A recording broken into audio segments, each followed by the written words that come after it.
eminent speakers from various fields to speak about their inspiring journeys.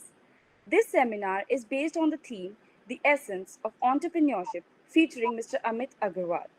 Before we begin, I would like to lay down the rules for the smooth operation of the event with minimal disruptions. All the participants are requested to mute their microphones and switch off their cameras during the talk. Towards the end of the talk, we will pick up a few random questions from the chat box for our speaker to answer. So we encourage you to keep the chat box alive with questions. But please avoid unnecessary or inappropriate spamming in the chat box. We thank you for your cooperation. Now, I welcome our guest speaker, Mr. Amit Agarwal, founder and CEO of NoBroker.com. With over 10 million customers, NoBroker is the world's largest consumer to consumer real estate platform that is eliminating brokers or agents in real estate transactions with a tech based approach. They help property owners and seekers save 90% of the cost by cutting out middlemen. This fledgling startup has managed to raise a whopping $151 million in funding and is on the fast track to revolutionize the brokerage system in India. So, without further ado, I request Mr. Agarwal to take over and enlighten us. Thank you. Just to be cognizant of the time, we have 1 hour, right? Yes, sir. Sure. So, guys, what I would want to do is I wouldn't want to keep this as a Gyan session.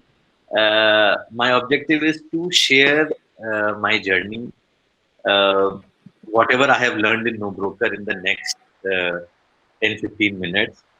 And then I would suggest that my main objective is that can I add some value to you? So on a Sunday evening, we are starting at 5. At 6 p.m., can I basically provide you with some information, some knowledge, which basically makes you wiser than what you are right now?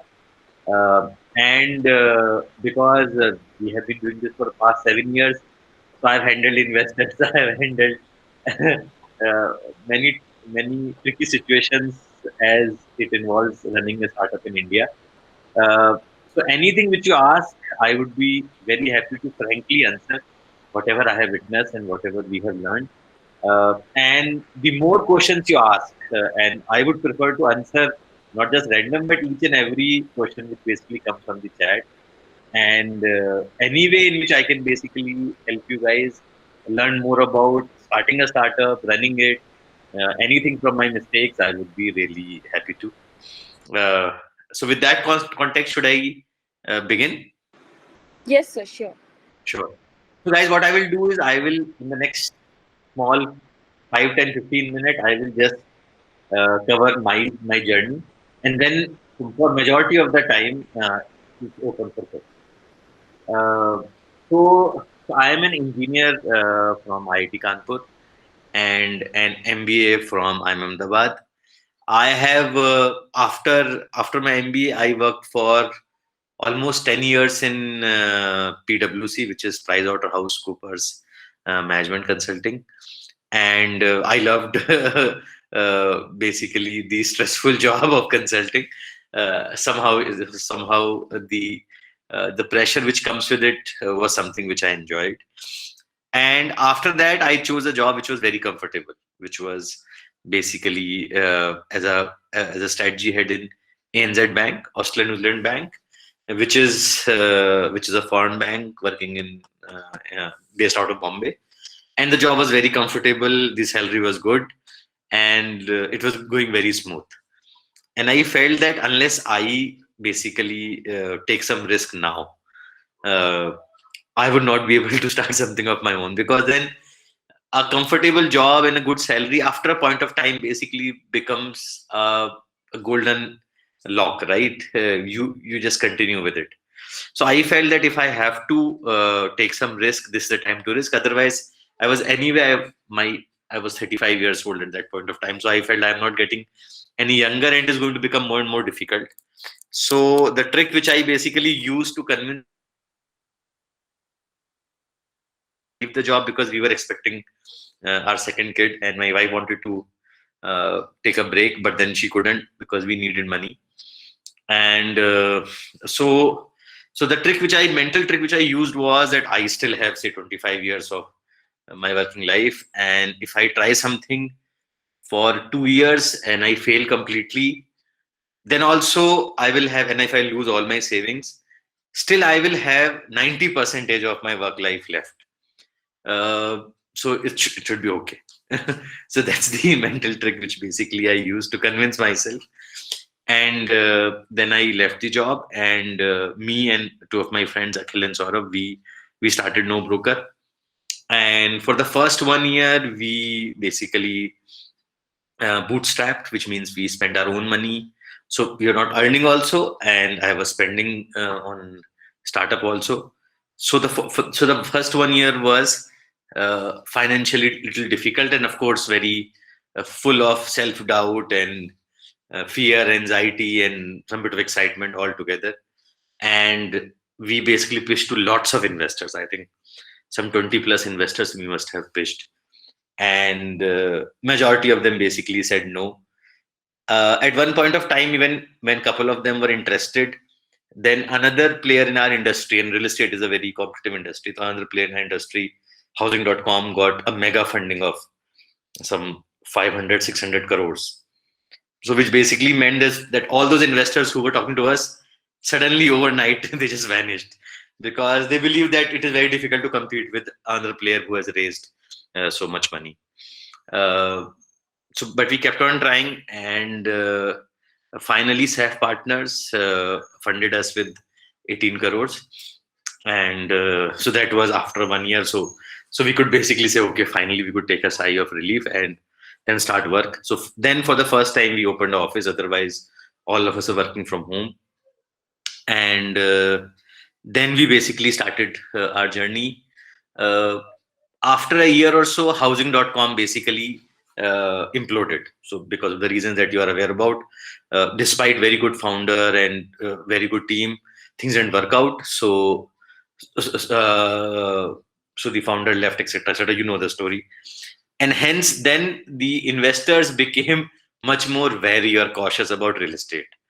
So when when the competitor got huge amount of funding, then the investors were cautious, and when the competitor basically imploded, then the investors again got cautious. So nothing worked out in our favor. So then we basically went around, and we tried to speak to investors across funds. And for the next 4 or 5 years, we slowly and gradually we grew. In between, there was one incident which was pretty surprising for us, and which was that our office was suddenly attacked by brokers. So we basically assumed that although we are, so what No Broker does, in case many of you don't know, is that we connect owners and tenants, buyers and sellers directly with each other without any broker in between. And this basically had irritated many brokers.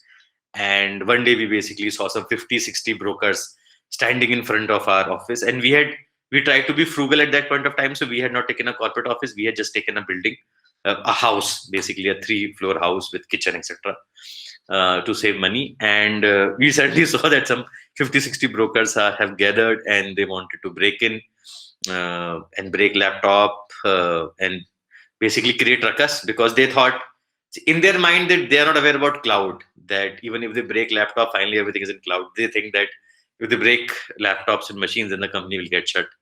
So they basically wanted to do that. And of course, basically they started beating our employees. It became a huge issue. We called police, and then we suddenly discovered that we are the ones who are sitting in the police van and going to police station, but the brokers are still there.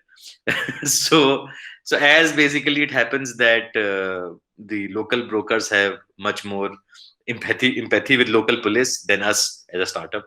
So finally we had to vacate that place almost overnight, because the broker started chasing the female employees late into, when they were leaving towards their house late in the evening. They started damaging the motorcycles which were parked for our male employees.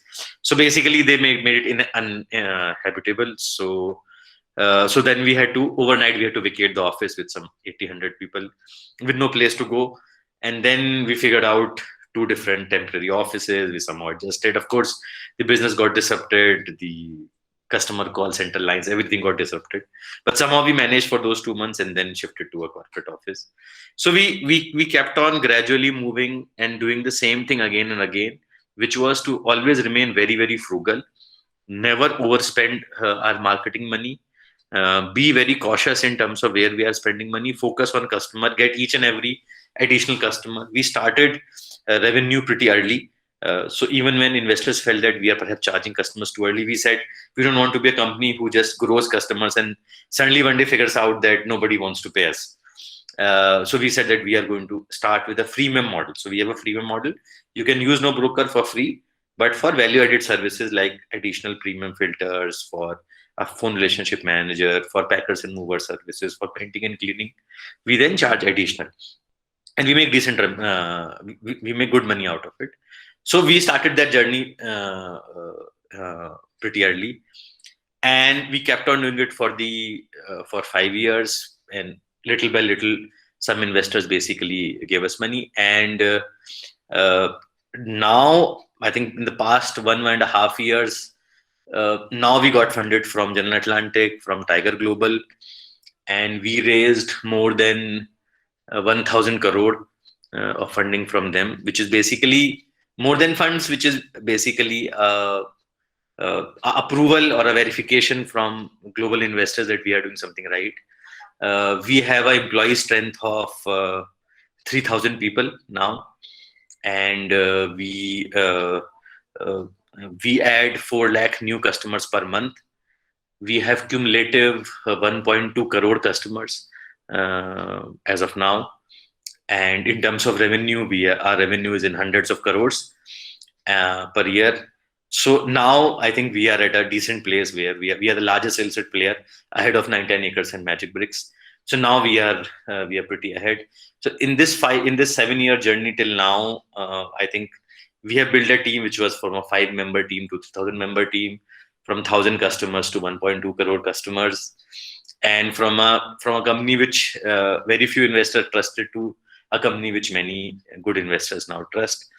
And we have learned a lot in these 7 years, and I am very, very happy to answer any questions that you have. So if you have questions around how to raise funding, or whether you should do job first or do startup first, or if you have any questions about what type of co-founders you should select, or what are the challenges in each stage, which is basically starting up, then scaling up, then I'm more than happy to answer. But this is a basically short journey story of NoBroker. Rest, I don't want it to be a monologue session in which I just keep on telling and getting you bored. I'm more interested in knowing what type of questions can I answer, what type of queries you have, and no query is silly. As simple a thing as whether do you get salary when you are starting, how much salary do you get when you are funded, even that question is a valid question. So I'm more than happy to answer the questions that you have and then take it from there. So you can write it on the chat box, or you can ask. Thank you, sir. That was a wonderful introduction. So there are a few questions in the chat box. I'll read you for them. So our first question is, so who or what has been your greatest inspiration during your journey? I think rather than just inspiration, it has more been about what is it that is driving you. I'm saying as an individual. So of course, inspiration is basically from multiple people. In terms of there are great entrepreneurs in India, right from Flipkart to Ola, founders who have basically made their company large. Of course, the startups who are large in the country, they are inspiration. There are many overseas founders, right from Zuckerberg to Bezos, which act as a inspiration. So I read a lot about them. But I think apart from inspiration, I think also another question is that what is it that you are fighting for? Why is it that you are taking so much of risk, leaving your job, and why are you fighting for? So I think that is all about basically making sure so basically when I was searching for a job, I read a quote by Mark Zuckerberg, and which really resonated with me. And the quote basically says that not taking any risk is the biggest risk in life. Which, if you think about it, is really true. If the lesser risk you take, the lesser achievement you can make in any field. The more risk you take, the more hard work you put, the higher is the upside. So I think that is something which basically motivated me a lot. Thank you, sir. That was a nice answer. So I'd request all of you to unmute and ask your questions, please, Yeah, if you have any. yeah. Just keep on asking. Instead of typing it on the chat, just ask. And you can switch on your video when you're asking, or switch off, or whatever you're comfortable.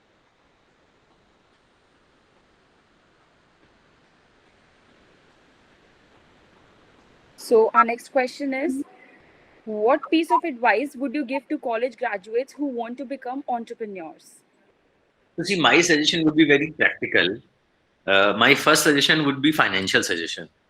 And the suggestion is as follows: that when you're starting something of your own, you, of course, will be filled of self-doubt, of anxiety as to what is going to happen. So my suggestion is that first of all, arrange funds for next at least 1 year, if not 1.5 years. By next 1 year funds, what I mean is if there is any education loan, paying EMIs for that, your rental expenses, your living expenses, and whatever expenses you are expecting to do in the startup, be it in Google marketing, be it in hiring any person in the team, anything. So I'm saying first of all, get your finances in order, because in case you are trying to raise fund, it is not possible that you just get into the market and 3 months you get the funds. So you should be financially comfortable for at least next 1 year. Otherwise, the journey becomes very, very difficult, and you continue to have self doubt, and you will have self doubt every other day. And this is the monster in this job, that you are doing something which nobody has ever done on that scale. So there are lots of people who are going to be saying no, and hence you basically need at least that financial uh, plan to do it. So one is the financial plan. Have those funds. Don't just enter into the startup without planning that. And second is that be sure of your idea. Make sure that the market size is bigger. So it should not happen that you are starting something of your own, and the problem that you are solving that can only make 10 crore or 100 crores of revenue. At least institutional investors are not interested in any startup which can make 100 crore of revenue. They are not interested. They want at least a potential to be 1,000 crores. You may or may not get to 1,000 crores, but they want the potential to be in thousands of crores. So two, three quick suggestions. One, make a financial plan for the next 1 year so that you are secured on that front, or at least planned on that front. Second is that market size should be big enough, because small market size investors will not look into it. And third is that be passionate about your idea. Ask 100 customers, double check with them. And in case you have any doubt, in case you feel that customers want a slightly modified version of that idea, go with what customers are saying. So don't be arrogant about your idea. Change with the way in which customers are thinking. So finally, the God is customer. So if they want a slightly modified version of your idea, go with that. Yes, thank you, sir, for the answer. Now, I would like Debya Jyoti to unmute and ask his question, please, if possible. Debya Jyoti. Hello, Debya Jyoti, can you hear us? Can you unmute and ask your question? Okay, yes. Namaste, sir. First of all, thank you so much for sharing your inspirational journey. Like the motivation behind me asking about this question is that, say like I am an investor and like I earn around like 10% of the capital as a return in 1 month. Then like my policy should be to like reinvest my 9% to my initial capital. Then I can withdraw 1% of from them. And similar thing happens to startup as well, and all the other businesses. Like I want to just know, like in an annum, suppose if your company earns around like 100 crore, so accounting all the expenses from salaries to all everything, so how much is being taken into account, which is not from the business point of view? You also see the consumer internet startups take many years to make net profit. So while we earn a very good revenue, we also invested back into growing more cities, growing more businesses. So the startup companies take a lot of time to produce cash because we are constantly investing in more and more.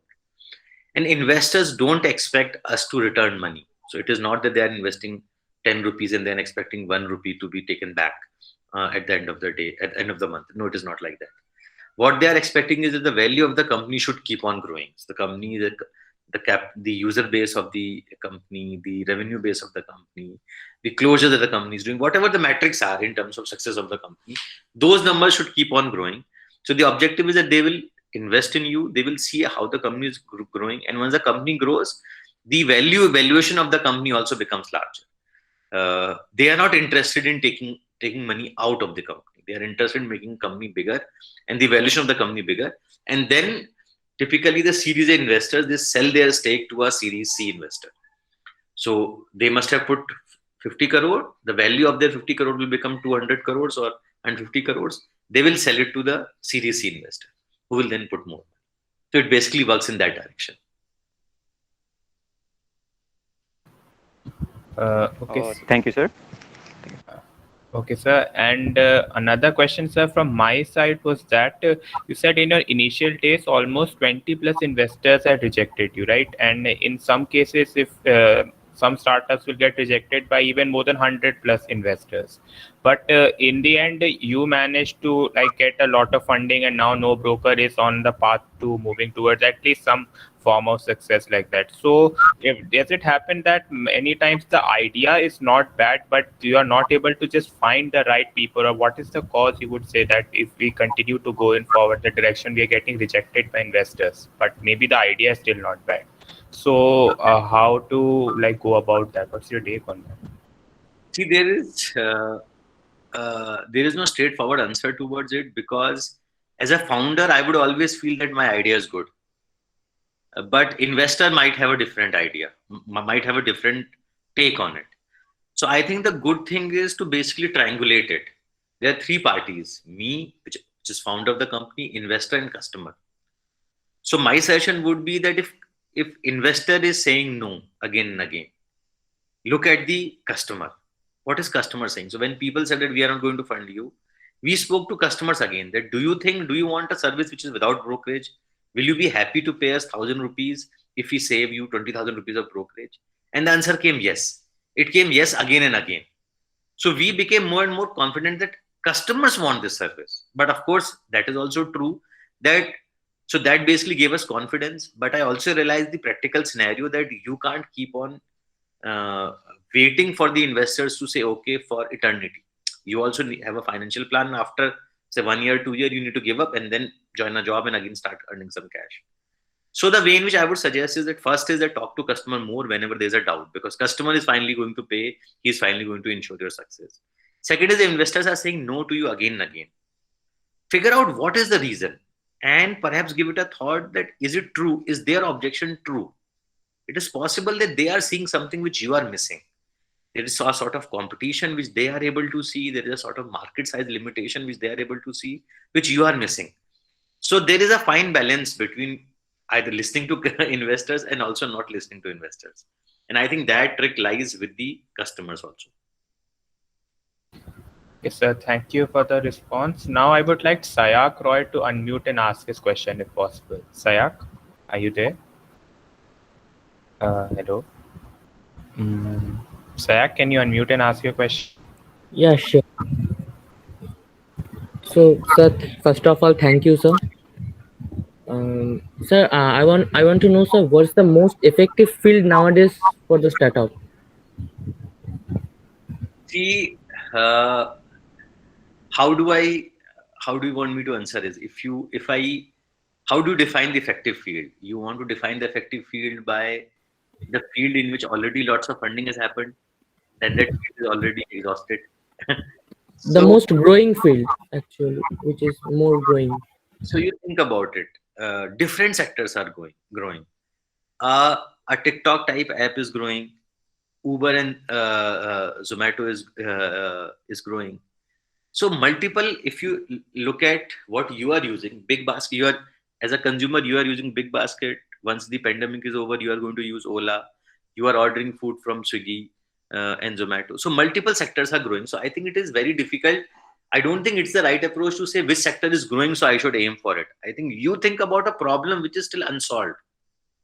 The problem which is unsolved, which you think as a consumer, what is the problem that you are facing on a day-to-day basis, which you need a solution. For example, we felt that why are we paying money to a broker when technology can help bridge the gap? Why are we paying money to a broker? Can we connect owner and tenant directly with each other and save this money? So similarly, or for example, the Naukri.com guy or the InfoEdge founder, he thought that why is it that jobs have to be printed in a newspaper? Why can't you basically do it on internet? So you think of a problem which you are facing as a customer, and then you basically aim for a solution. Every field is growing in the country. India is so large. Roti, kapda, makan, payments, everything is growing. You are using Google Pay, Phone Pay, Paytm. Multiple functions are growing. So India is a growing economy and it's a very large democracy. Lots of businesses are growing. You just find a problem which you are passionate about. Okay, sir. Thank you, sir. Hello, sir. Sir, my question is, if you could change something or correct any mistake you made in the initial phase of your career, what would it be? You mean to say in the phase of startup career or overall career? In your startup career? See, thankfully, in the startup career, we did not make any major mistake. No, the typical mistake which people make is that they are not frugal. They spend too much money. We did not do that, thankfully. Second mistake which people do is that they basically expand too fast. They add too many cities. They add too many business functions too early, and then they start bleeding before even they are able to make money. We did not do that mistake. I think the only learning which I have got is that I did not used to value the finance and HR function that well. I used to think that finance and HR function is perhaps needed when your company becomes very big, but that is not true. Finance and HR functions bring a very specialized expertise into the business, and even if they are not required full time in the initial journey, they are required to be there because they bring the right processes and policies which basically pave the way for the growth of the company. I think that lesson I learned within 6 months to 1 year, thankfully, that you need to have a good HR and good finance people. And now we have amazing people who handle those functions. But apart from that, the main problem that I have seen startups doing is expanding too fast, spending money too fast, and not listening to their customers, doing things which sound very glamorous, but actually are not useful to customers. Okay, thank you, sir, for the answer. Now, I would like Harsh Kumar to unmute and ask his question if possible. Harsh, can you do Yeah, that? sir, for any idea, how do we should think about an idea and what aspects of the idea we should consider before fully committing to the idea or entering in the field and starting on that idea? Basically, two things. One is that talk to customers, lots of customers, because many a times you think it's a great idea, but many customers may not think it's a great idea because different people think differently. So one is that, and ask them whether they will be paying for it. So one is that, and second, think about the market size. I have often seen people choosing a very small market and basically choosing a very small market and chasing that. But I think what basically you should be looking at is how big that business can become. These are the two pitfalls which I've typically seen. So these are two things that you should be very, very aware of. Sir, I meant that do we need to think about the logistics in detail? Do we have to work out the financial plan also like that? See, you should try to work out a broad philosophy of it. But the tricky thing in the startup is that many of those plans actually don't work out. Things change and you need to be flexible. But yes, in terms of logistics, in terms of financial plan, you should have a broad idea, but be ready to change it. Because many times things change and it is important to be flexible enough. But yes, building a broad idea is useful. Thank you, sir. Okay, thank you, sir. Now I would like Vibhuti Bhaiya to unmute and ask his question, if possible. Vibhuti, sir. Hello. Hello, Vibhuti Bhaiya, can you hear us?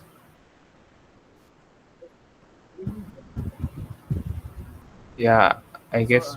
Sir, Yeah. yes, I am ISOR alumni, sir. Actually, I am working on my idea from last 2 years and coaching sector field. So, is it possible to get fund from means different continents? I mean, from outside India in this field. Yeah, so I think coaching sector per se is very good. And nowadays, in the time of pandemic, you must have seen how a lot of education companies are getting lots of funding, right from Baiju to Topper to Vedantu to Class Plus recently.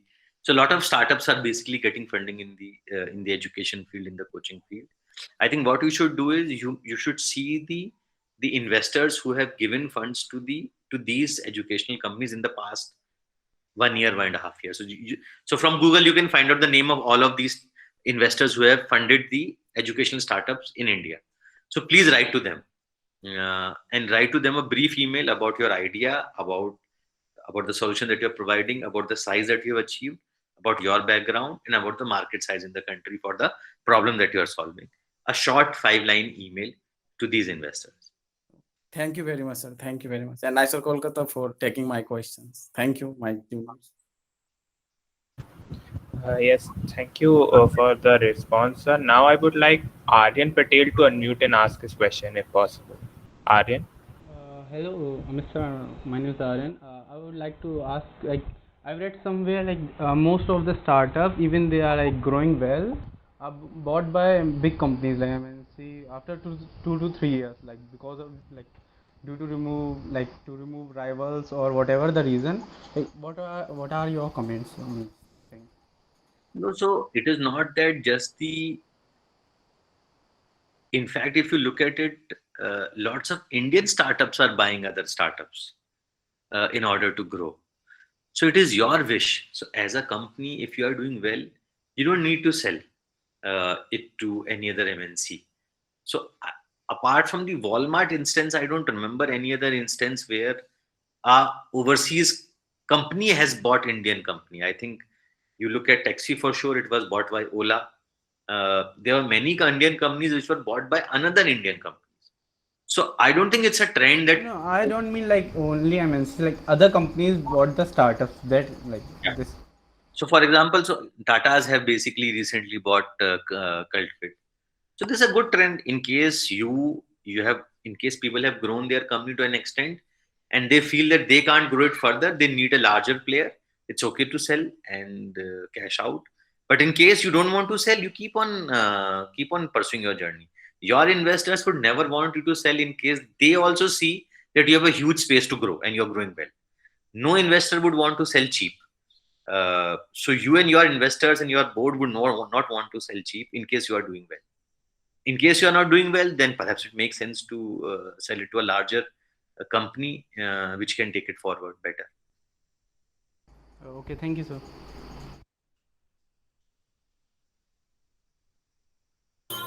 Hello, sir. I have a question.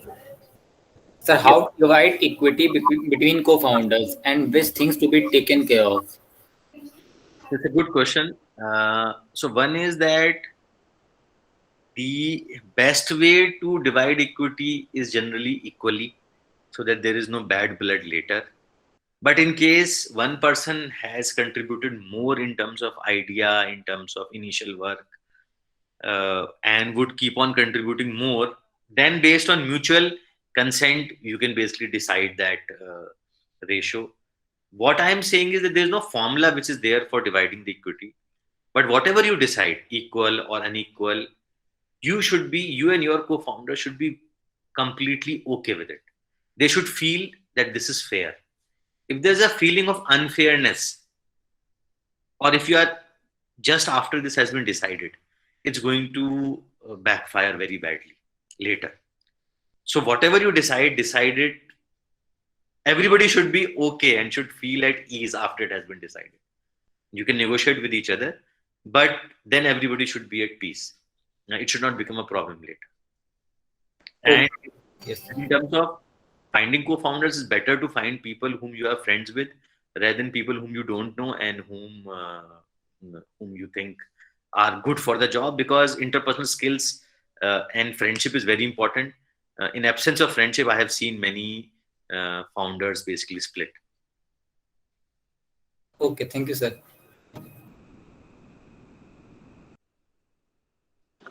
Thank you, sir. So that was a great answer. So our next question is it necessary to register your startup before going to investors? No, it is not. Actually, we did not register our startup, and we just opened a website and we hired a couple of people work from home. We paid them from our own bank account, and only when basically investors said that okay, now they are going to transfer funds, and we did not know which is our bank account. Then we registered our company, and then we opened the bank account. So we did not do it earlier. You can decide to do it earlier. It's a good practice to do it earlier. But registration of the company is not that difficult in India now. Okay, okay, sir. Thank you for the response. Actually, sir, it's a follow-up question to what we'd asked earlier about getting rejected from investors. Actually, sir, the thing is, it might be a case that investor you might not be listening to investors and trying to make your product work, and it may end up being a success even later on. But it may also be possible that your product is simply not a market fit. So, and it is not like solving any proper need, or probably it's just unfit for the market you're targeting. So how to avoid that situation, sir? Like when you are getting rejected, and how do you realize that it is not just you are following to do something, like just not giving up on your dream kind of, and it is simply a wrong area where you're targeting? So how to identify that? I think it depends upon what are investors saying. What is their objection? Do you agree with that objection? So that is the biggest question that you should answer. For example, if the typical thing which an investor may say is that that there is too much competition. We don't think you can do it. It's a very, very valid question. You should answer it for yourself. Do you really think there's a lot of competition? And why should you spend your years of your career doing something which you know will not succeed because there's too much competition? So one is, what is your answer? Are you convinced with your answer? Then go to the second question. What is, if they are saying that that this is a too small a market size, then you need to figure out that is the market. Do you really think the market size is small? So I am saying, don't just think about investors saying no. About what things are they saying no? The questions that they are asking, that is basically how they are. So whatever questions they are asking in the meeting, those are their real objections. So what do you think about those objections? Do you agree with those objections or you don't? If you don't agree with those objections, please tell the investors why you don't agree and look at their reaction, look at their answer. So it's a basically two-way conversation, and you can basically talk to 10 more customers, 100 more customers, do a survey and give those results of that survey to investors saying that, hey, I think that customers are going to use my service. This is the result. And then see what the investors are saying. So you're right. So what I'm trying to say is that take the feedback of the investors. You don't listen to them what the feedback is. Is the feedback true? You don't need to agree with them. But listening to their feedback is also important. And it might be true that they are right and we are wrong. It's possible. Sir, I had a question. How did you manage your personal finance during the first 2 years of your startup career? So what I had done was, a good question. What I had done was I had savings because I was working beforehand, and those savings basically were quickly wiped out because I had neither was I earning, plus I was investing in the startup also. So I was investing money in the startup, so the money was going down quickly. So that's why I said that if you do not have money collected for the next 1 year, don't start, because it's going to be very tough.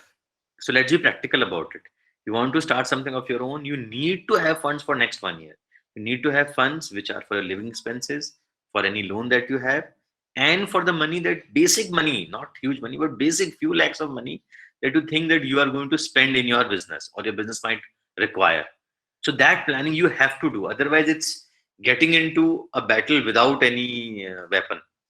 That won't work. So it's practical to, at least for 1 year, I'm not saying that you need to live in a lavish place, but a basic house that you are living into, whatever basic expenses you can be living with your friend, that's fine. But just do that broad calculation. You might even borrow money from your parents, from your friends, all that is fine. But make sure you have enough money for next 1 year. Otherwise, without planning, it's much more difficult. Thanks a lot, sir. So I have another question. Sir, what things should I take care in initial funding rounds apart from fund amount and equity distribution? So one is, you mean to say in terms of terms and condition with the investors? Yes, sir. See, one is liquidation preference. Liquidation preference is a clause which basically, you can read about it in Google. Make sure that you don't give more than 1x of liquidation preference. Don't give it 2x, just 1x. So one is liquidation preference that you should look into. And broadly, in terms of rights and board members, make sure that in the initial stage, your one is higher because it's the Series A. So you should have more board member than the investor. These are two broad things that you should look into. Okay, thank you, sir. So our next question is, what key activities would you recommend entrepreneurs to invest their time in? Can you clarify it more? What do you mean by that? You mean to say that while you are running a startup, what you should invest your time in? Yes, sir. See, the most of the time is basically you have to do everything. You have to think about your product. If, for example, in our case, if we made a no broker platform, we had to look at the platform. How can the platform be more appealing, more enticing to customers? We have to look at marketing as to how we can make sure that customers come on the platform. We have to look at hiring as to the people that we hire should not be the ones who are just coming for salary. They should be coming to make it as a part of their journey. They should believe in the cause. So in terms of hiring and attracting people and working with them cohesively. So multiple things. Basically, you look at everything. And fourth is customers, talking to customers, figuring out whether they're liking your product, changing your product based on what customer is saying. Okay, thank you, sir. So I guess the Q&A session is over for today. And that was a great session with you, sir. So I'd request all of you to just leave the meeting and accept the sir and the ACL core members for the group screenshot. Thank you for tuning in, everyone. Thank you, guys. Thank you. Yes, thank you everybody for joining in. We hope that it was a fruitful session for all of you. I request Amit sir and the core resale team to stay behind for the group screenshot. Everybody else can leave. Thank you so much.